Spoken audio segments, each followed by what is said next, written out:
everyone. Bonjour tout le monde. Welcome to EFA49 on this Saturday, May 16th. Today I want to talk about our experience with UFOs, because it happened with a friend of mine, myself, 32 years ago, as a 22-year-old man approximately, and I'm going to get into that.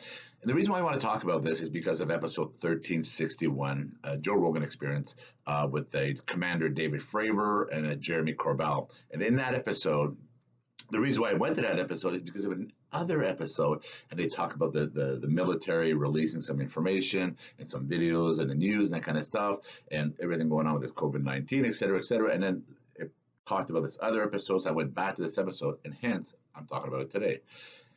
And it's off topic to what I usually talk about, but I actually called my friend this morning, and I said, I was thinking about you today. I said, do you remember the time that we crossed the interprovincial bridge between Ottawa and Hull? At the time it was Hull. We were doormen. We were going to work. And it was around 9 o'clock at night. We're maybe 5 minutes away from the bar, the Shalimar bar at the time. And we were crossing this bridge. I was passenger in this van, and I was looking out my passenger window, and it was this amazing bright star, like very far in the distance, very far in the galaxy, a bright star. I was looking at it. And then I started leaning into the windshield, looking into this bright star. And then on the interprovincial bridge, this one here is one of those metal grid bridge. So you're crossing, you can see the water and the humming of the metal and tires. So we're crossing this bridge, and he started slowing down because, as I told him, he started leaning over his steering wheel and looking up. And I still remember his voice. That's exactly what he did. And he was looking up at this thing. It was really, really, really bright. What I thought, for a second, a star, right? Like I'm looking up this star here. So this bright, let's just call it a star for now. Let's call it a star. This bright light.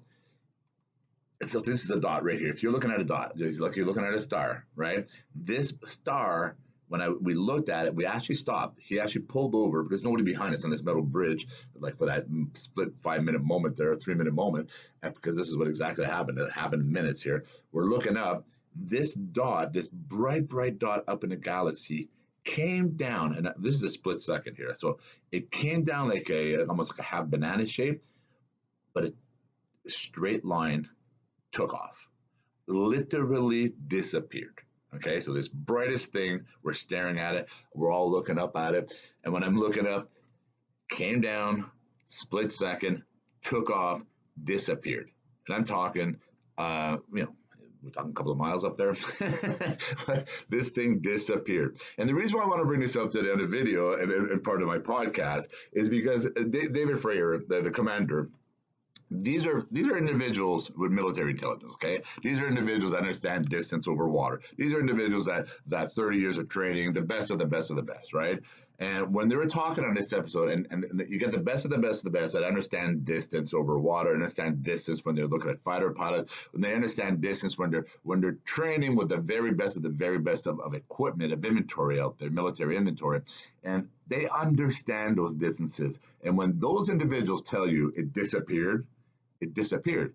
When the latest in technologies can't even pinpoint some of the perfections on it, right? Our latest technology, and that's why they say it. What they've come across several times now. There's a lot of there's tons of videos out there now. The military is actually admitting to there is a lot more traffic out there that we're seeing that we don't know what it is, right? So they actually have communications, and listen to this episode. They actually have communications within the military, within the commanders, that kind of stuff, so that when they are flying out there, that they know that there is something out there. Just be careful so you don't run into it.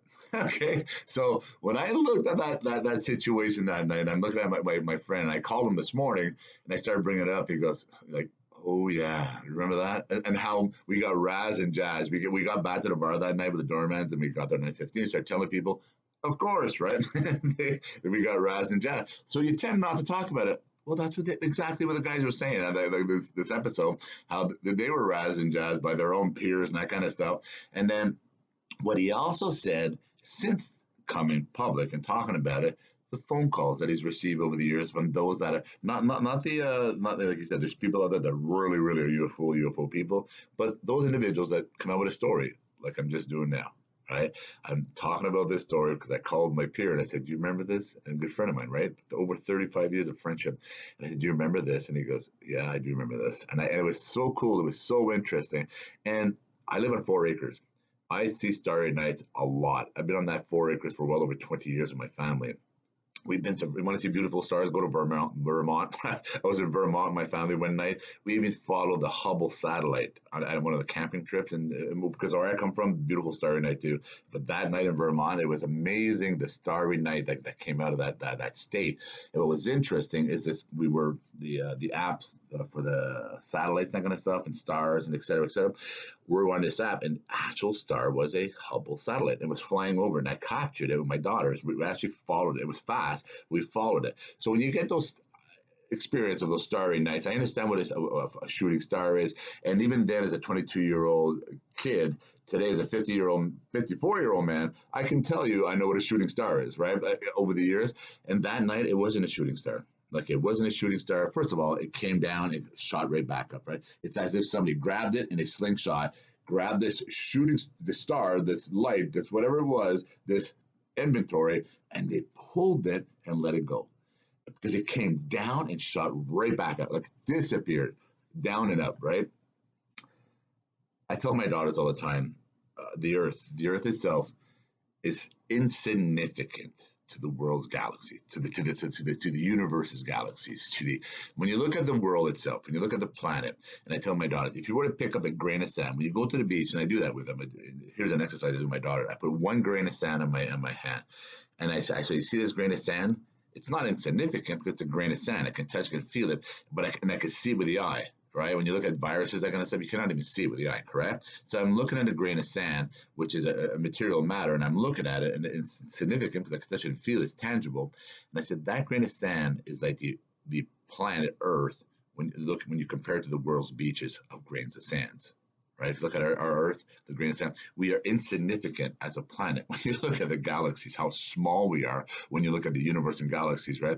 And this is why when I look at my previous episodes and I talk about pollutions and I talk about non-communicable diseases and I talk about the stuff that really affects us on this planet that we can control, right? When you look at dollars and cents and look at money and going back to all the dollars and cents and everything we spent so far, and on this COVID and what we're going to be spending for something we weren't prepared for, where we had already spent hundreds of millions of dollars.